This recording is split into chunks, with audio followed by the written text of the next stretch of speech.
hukmuhu la yusabu fa'iluhu wa la yu'aqabu tarikuhu illa biniyati sholiha. Jadi tidak mendapat pahala apabila mengerjakannya, tidak dapat dosa apabila meninggalkannya, kecuali dengan niat yang soleh. Contohnya olahraga. Olahraga itu boleh. Kamu olahraga tidak akan dosa, kamu olahraga tidak akan dapat pahala. Tapi kalau olahraganya niat untuk kamu merawat tubuh agar sehat jasmani, agar kamu nanti ibadahnya kuat, maka itu akan menjadikan pahala. Innamal a'malu binniyat. Assalamualaikum warahmatullahi wabarakatuh.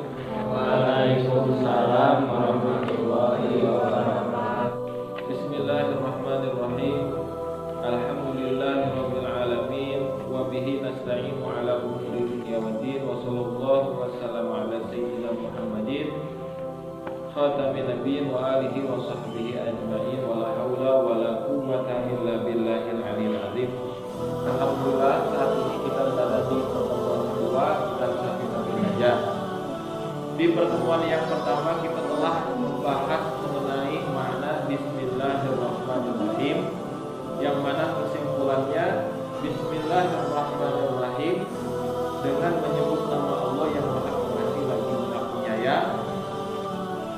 Penyusun ini kitab Asy-Syaikh Salim, beliau mengawali menulis kitabnya dengan menyertakan nama Allah Subhanahu wa taala.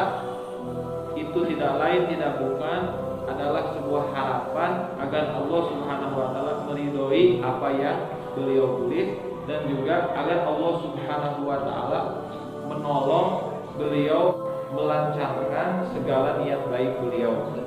Ya. Bismillahirrahmanirrahim. Qala al-mu'allif rahimahullahu ta'ala nafa'ana bi ulumihi fid dharain amin radhiyallahu anhu ila akhir. Mengapa bismillah ini diletakkan di awal? Di sini dikatakan wa qad tatahal mu'allif kitabahu bil basmalati lil iktidai bil Qur'anil aziz.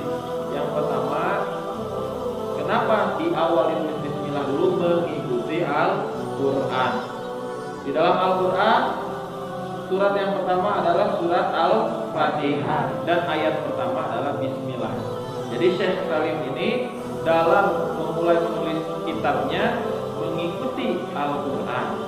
Kemudian yang selanjutnya, alasan yang kedua adalah walil amali biqaulihi sallallahu alaihi wasallam, mengikuti sabda Nabi Muhammad sallallahu alaihi wasallam, kullu amrin dzibalin, segala perkara yang baik dalam pandangan ajaran Islam, la yubda'u fihi bi bismillahirrahmanirrahim, kalau tidak dimulai dengan bismillahirrahmanirrahim, fahuwa akhta, maka terputus.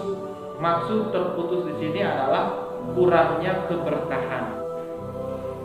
Ibarat kata, ibarat manusia ada yang kurang anggota tubuhnya. Jadi dengan membawakan bismillah di awal itu agar menambah keberkahan. Keberkahan itu apa? Ziyadatul khair, ya, kebaikan yang kemudian walil basmalati khamsatu ahkamin, membaca bismillah ini ada 5 hukum. Yang pertama hukumnya wajib, yang kedua hukumnya sunnah, yang ketiga hukumnya haram, yang keempat hukumnya makruh, yang kelima hukumnya mubah. Yang pertama itu wajib, atau nama lainnya fardu. Apa pengertiannya? Pengertiannya itu adalah ma tolabahu syari' tolaban jaziman, sesuatu perkara yang dituntut oleh syariat untuk melakukannya dengan tuntutan yang mesti, yang harus, dengan tuntutan yang mengikat. Hukmuhu yusabu fa'iluhu wa yu'aqabu tarikuhu. mendapat pahala bagi yang mengerjakannya dan mendapat dosa bagi yang meninggalkannya.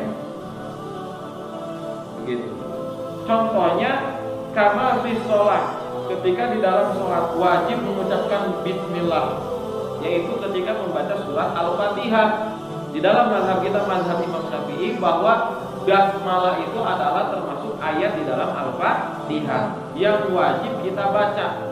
Maka ketika kita tidak baca bismillah di dalam Al-Fatihah, maka tidak sah sholatnya. Kemudian selanjutnya apa sunnah. Sunnah itu ma tolabahu syari' tolaban ghairu jazimin, sesuatu perkara yang dituntut oleh syariat tapi tuntutannya tidak mengikat, tidak harus berarti hanya berupa anjuran. Mendapatkan pahala bagi yang mengerjakannya ketika itu dan tidak mendapatkan dosa bagi yang meninggalkannya. Contohnya seperti mau wudu, ya, melakukan hal-hal yang baik. Mau wudu kita basmalah dulu, mengucap bismillah dulu, sunnah. Kemudian haram, apa itu haram?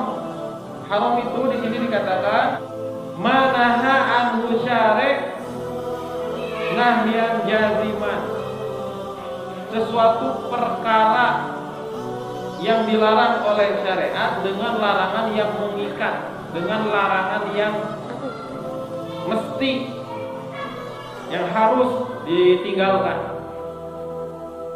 Hukumnya yusabu tariku imtisalan wa yu'aqabu fa'ilu, mendapat pahala apabila meninggalkannya ketika itu dan mendapatkan dosa apabila mengerjakannya. Contohnya kemarin apa? Kasyur bil khamr, mabuk udah tahu dosa, bismillah lah. Membaca bismillah bukan pada tempatnya, jadi dosa. Bismillahirrahmanirrahim, saya mabuk dulu. Nah, itu adalah mendapat dosa. Kemudian yang keempat, makruh. Makruh itu apa?